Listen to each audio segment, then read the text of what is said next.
صلی اللہ تعالی علیہ وآلہ وسلم کے نالے مقدس کے صدقے ہم سب کی حاضری کو قبول فرمائے اور ہمیں اس مقدس مقام پہ جو رب کے حضور سے رحمتوں کی بارش برسے اس سے واقع حصہ عطا فرمائے۔ سامعین محترم، یہ ماہ محرم الحرام ہے، اسلامی سال کا پہلا مہینہ ہے جس کی آج 6 تاریخ ہے، اور یہ ماہ مقدس جن ذوات قدسیہ کے ساتھ منسوب ہے اور جس خصوصیت کے ساتھ اور جن جذبات قدسیہ کی نسبت کے ساتھ اس ماہ مقدس کو ایک انفرادی اور امتیازی حیثیت حاصل ہے، وہ ذوات قدسیہ ہیں جن کے ساتھ ہمارے ایمان کا رشتہ ہے، بلکہ جن ذوات قدسیہ کی ذات گرامی کے ساتھ ہمارا ایمان کا ایسا تعلق ہے کہ خدا نہ خواستہ اگر وہ کہیں ٹوٹ جائے تو ایمان کا شیرازہ بکھر جاتا ہے۔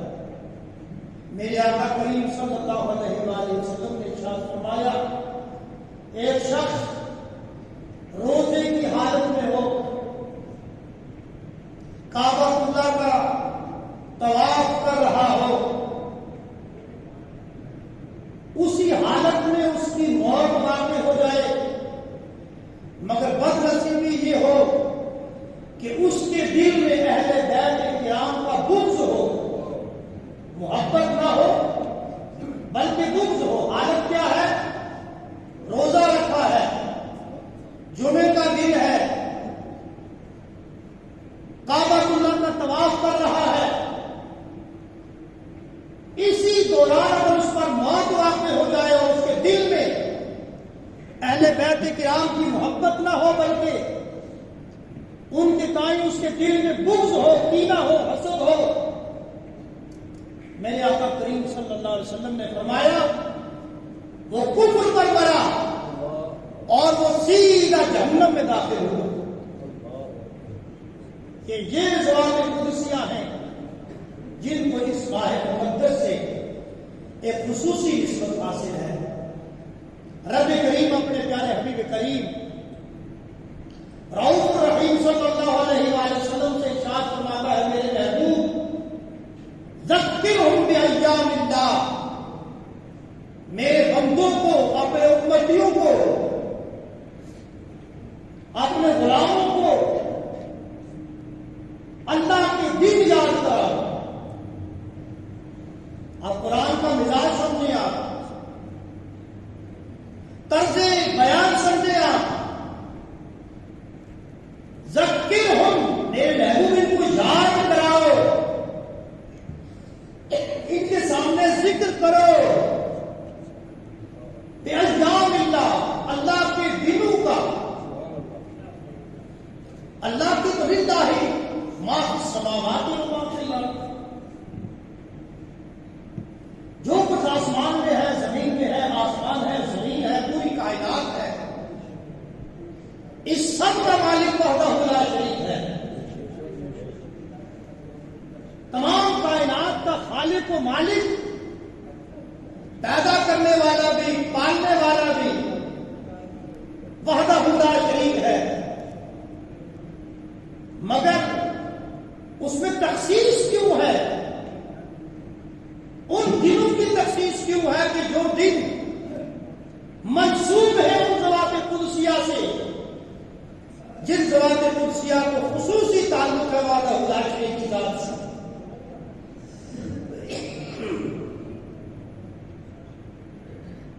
یہ اسی لیے الگ سے ذکر فرمایا کہ میرے محبوب ان کو میرے دن یاد کراؤ، یعنی میرے وہ دن یاد کراؤ جن کی نسبتیں میرے مخصوص بندوں کے ساتھ جڑی ہوئی ہیں۔ قرآن مجید سے ہم سوال کرتے ہیں، اے قرآن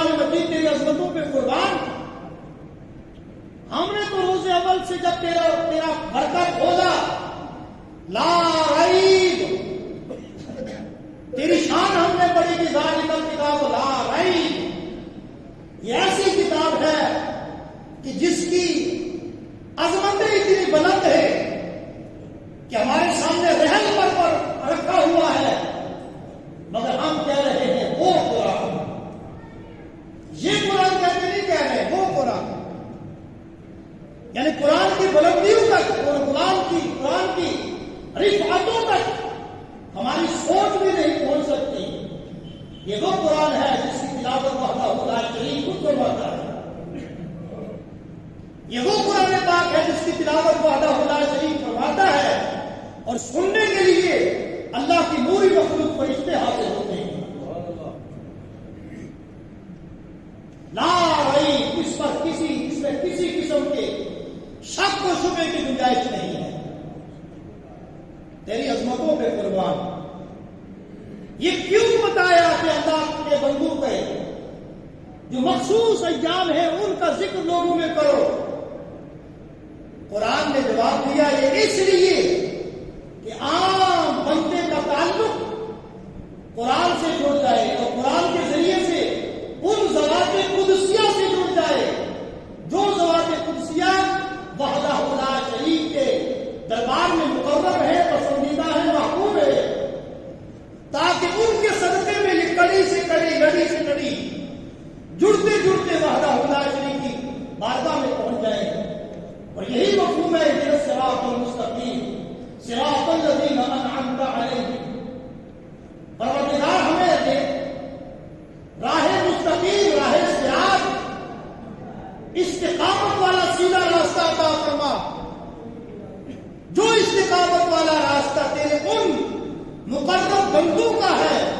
جن پر تیرے انعامات ہوئے۔ اس لیے رب چاہتا ہے میرے بندے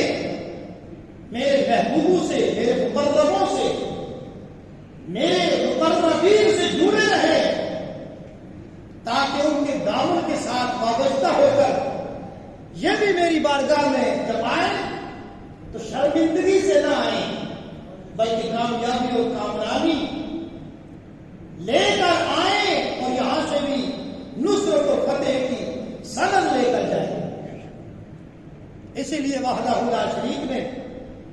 میرے اپنے پیارے حبیب صلی اللہ علیہ وسلم سے فرمایا وذکرہم بایام اللہ۔ یہ مسجد کے لیے آپ کے سامنے آ رہے ہیں، آپ اس میں دل کھول کر جو ہے حصہ، تو سامعین گرامی، یہی ماہ مقدس محرم الحرام میرے آقا کریم صلی اللہ علیہ وآلہ وسلم، کیونکہ جمعے کا وقت بڑا مختصر ہوتا ہے اور آپ حضرات بھی بڑے محتاط طریقے سے گھروں سے نکلتے ہیں، اس لیے اس میں زیادہ تفصیل گفتگو نہیں ہو پاتی، تو عرض ہے کہ ماہ مقدس محرم الحرام کے تعلق سے بہت گفتگو کی جا سکتی ہے، مگر وقت کی نزاکت کو سمجھتے ہوئے تھوڑی ایک دو گزارشات آپ کی خدمت میں پیش کرنے کی کوشش کروں۔ یہ خاص کر جس کی طرف ہمارا ذہن اس وقت سب کا، جب محرم کا چاند نکلتا ہے تو ہم سارے ذہنی طور پر جن کے دلوں میں ایمان کی حرارت موجود ہے وہ کربلا میں تصور میں پہنچ جاتے ہیں، تصور میں ہم کربلا میں پہنچ جاتے ہیں اور پھر خراج عقیدت پیش کرتے ہیں شہید اعظم امام حسین رضی اللہ تعالیٰ عنہ کی خدمت میں کہ اے امام علی مقام علی جدہ علیہ السلام، تیری عظمتوں کو ہزاروں سلام کہ آپ کے نانا جان نے ہمیں ایمان عطا فرمایا اور آپ نے اس کی حفاظت کر کے قیامت تک اس کو محفوظ فرما دیا۔ یہ آپ کا احسان ہے امام علی مقام۔ امام علی مقام علی جدہ علیہ السلام جب پیدا ہوتے ہیں، میرے آقا کریم صلی اللہ علیہ وآلہ وسلم اپنی نبوت والی زبان، جس کے لیے قرآن نے کہا ما ینطق عن الہوی ان هو الا وحی یوحی، میرے محبوب کی زبان اپنی مرضی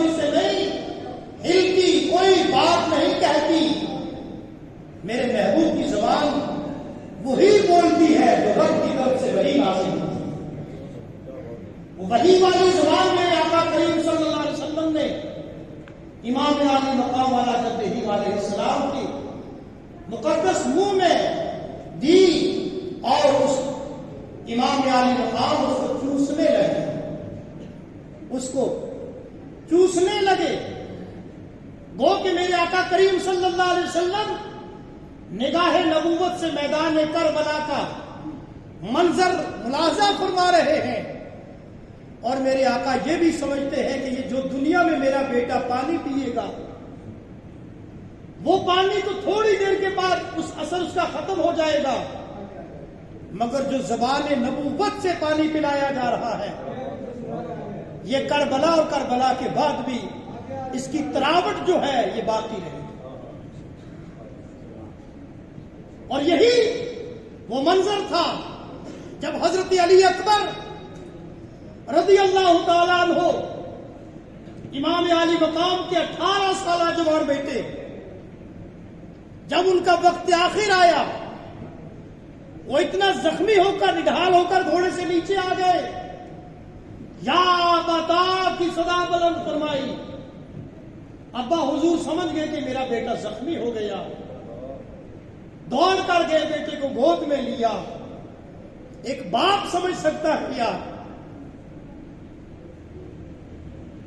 کہ اس وقت کیا منظر ہوگا کہ ایک باپ 56 سال جس کی عمر ہو اور 18 سال بیٹے کی لاش کو وہ اس کے زخمی جسم کو اپنی گود میں لے، اور امام علی مقام کی خدمت میں علی اکبر رضی اللہ تعالیٰ عنہ عرض کرتے ہیں میرے ابا 2 کام کر دیجئے، ایک میری پیاس کا انتظام کر دیجئے، پیاس بہت لگ رہی ہے، ایک میرے سینے میں جو بھالا ہے اس کو نکال دیجئے، مجھے امید ہے اگر آپ میری پیاس کا انتظام کر دیں اور میرا یہ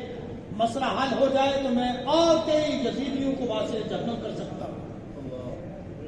امام علی مقام والا جدہ علیہ السلام نے اپنی شہادت والی زبان اپنے بچے کے منہ میں دے دی۔ وہ امانت جو مصطفیٰ کریم صلی اللہ علیہ وسلم نے وقت پیدائش امام علی مقام کو عطا فرمائی تھی، وہ امام علی مقام اپنے بیٹے کی طرف منتقل فرمائی، مگر قضا جو ہوتی ہے، فیصلہ جو رب کا ہوتا ہے وہی ہو کے رہتا ہے۔ اور امام علی مقام اور ان کے دیگر رفقائے کرام 17 سے لے کر 22 تک جن کی تعداد ہے جو اہل بیت سے تھے، ایسے تو 72 تھے سارے جانشین، مگر جو اہل بیت کرام تھے ان کی تعداد جو ہے 17 سے لے کر 22 تک باختلاف روایات آتی ہے، مگر کسی مقام پر میرے امام نے یہ دعا نہیں فرمائی کہ ربا اس امتحان کو مجھ سے واپس لے۔ امام علی مقام کہہ سکتے تھے ربا تو نے مجھے شہادت کا مقام دینا ہے، وہ تو اپنی عطا سے عطا فرما دے، کیونکہ میرے جب بھی امجد